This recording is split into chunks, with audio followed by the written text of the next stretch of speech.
A day in our life as a simple family living here in Canada. Day off nga ni Sonay ngayon at niyaya ko siya na linisin namin at ayusin yung kwarto. Pero bago yon ay gumawa muna ako ng iced coffee ko. Naisip ko kasi nagagawa na lang ako ng iced coffee kesa naman bumili ako palagi sa labas para mas makatipid. Ako kasi kahit kagigising ko lang sa umaga, mas prepare ko na umiinom ng malamig na kape kesa sa mainit. Gusto ko nga ibahin yung ayos ng kwarto namin dahil parang hindi ako nasasatisfy sa ayos at naguguluhan nga ako kaya sabi ko kay Sonay itry namin na ibahin yung pwesto ng kama at ng crib ni baby. Kaya lang paglagay niya nga doon sa naiisip ko na pwesto ay hindi mas lalo gumanda at lalong sumikip tignan yung kwarto namin. Malaki naman tong kwarto namin at may sariling closet na nga din. Kaya lang malaki kasi yung crib ni baby at gusto ko nga ay laging nakadikit yon sa kama namin para madali ko siyang maabot at nakikita. Bumili nga din pala ako ng dinidikit na sabitan dahil kada sulok na lang ng bahay ay may sombrero siya na nakasabit or nakalapag kung saan saan. Kaya ang sabi ko sa kanya para may isang lagayan at maayos tignan ay isabit namin dyan. Bakit kaya ganun yung mga lalaki, no? Isasabit na lang yung mga bagay na dapat isabit ay hindi pa magawa. Tapos kapag sa maruming damit naman nila, isushoot na lang sa basket ay hindi pa rin isushoot, ilalagay sa tabi ng basket. At kapag may nakita ka rin naman ng mga damit na nakasabit, pag tinanong mo sila kung marumi na ba yun, ang isasagot naman nila ay susuotin pa nila yun. At kapag nakisuyo ka naman o inutusan mo sila, kakailang beses ka na nga nagsabi ay hindi pa rin ginagawa hanggang sa magalit ka na at ikaw na nga yung gagawa tapos bigla naman aagawin nila sa'yo. Alam nyo, ilang beses ako umulit sa voiceover na to kasi habang sinasabi ko ay tawang-tawa nga ako dahil totoo naman kasi talaga at alam ko na maraming makaka-relate sa akin. Kaya relate din ako sa sinasabi ng iba na yung mga asawa daw nila ay parang panganay na anak nila.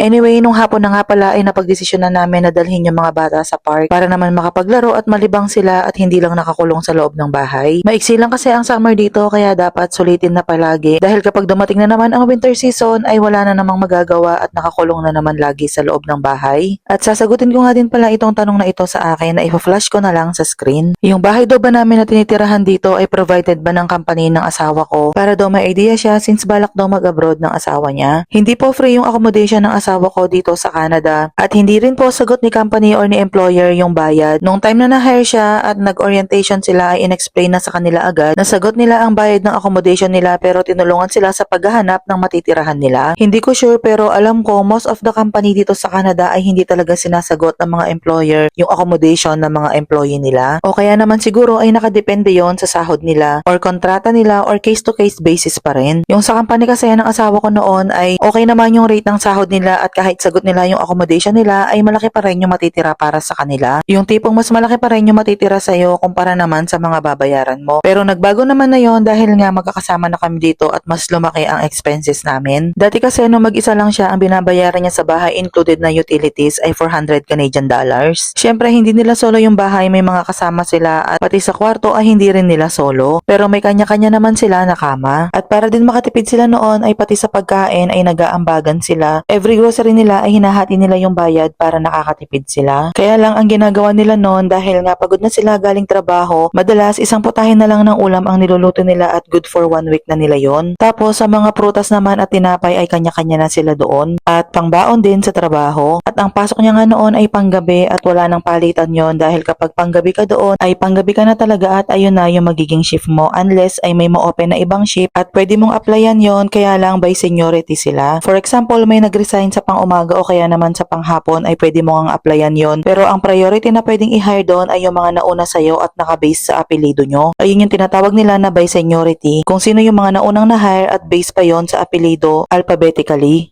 Hindi siya by performance na kahit gaano kakagaling sa trabaho o kabilis ay ikaw yung ilalagay nila para sa posisyon na yon. At ang shift nga ng asawa ko noon ay start ng pasok niya ng 11:30 PM at hanggang umaga ng 7 AM. Totally graveyard sila at ang kagandahan lang din ay bayad yung break time nila. At tuwing ka-video call ko nga siya sa Pilipinas noon at lagi kong sinasabi sa kanya na bakit sobrang payat niya na agad dahil nung umalis siya sa Pilipinas ay medyo okay yung katawan niya kahit papano at hindi ko nga magets noon na bakit sobrang bilis na bumagsak ng katawan niya until nakapunta na nga ako dito sa Canada at nasaksihan ko kung anong hirap ng trabaho meron sila. Yung bigat ng trabaho, puyat, pagod sa araw-araw kaya naman pala talagang babagsak yung katawan niya. At idagdag mo pa nga yung hindi siya nakakakain ng maayos at yung homesick. At imbes na matulog siya ng maaga ay naglalaan pa siya ng oras sa amin noon para maka-video call niya kami ng anak niya. Nagagalit pa ako lagi sa kanya noon kapag tinatanong ko siya kung kumain na at ang sabi niya ay matutulog muna daw siya at mamaya na lang siya kakain pagising niya. Doon ko naintindihan yung sinasabi niya na na uunahin mo ng matulog ng gutom dahil sa pagod at puyat kesa unahin yung pagkain. Kaya naman nung makarating kami dito sa Canada ay bumawi ako sa kanya sa pagkain at mga baon niya. Talagang todo asikaso ako sa kanya at lagi ko siyang sinasabayan kumain at hinihintay na magising kahit oras na. Kaya alam nyo kung meron kayong asawa, anak, kapatid o magulang na nasa abroad, lagi nyo silang kamustahin at i-appreciate dahil hindi talaga biro yung sakripisyo, hirap at pagod na ginagawa nila para sa pamilya at sa pangarap nila. At madalas ay hindi sila nagsasabi ng nagiging problema nila at lungkot o struggle dahil ayaw na nag-aalala. Pagkagaling nga pala namin sa park ay nagpunta kami sa isang Filipino store para bumili ng sampalok na frozen dahil nag-crave nga kami sa sinampalukang manok at nakabili rin kami doon ng ube pandesal na paborito ni Asher. At pagka-uwi nga ng bahay ay nasikaso ko na agad yung uulamin namin para naman makakain na din kami agad. And that's it for today's mini vlog. Follow me for more. Thank you for watching.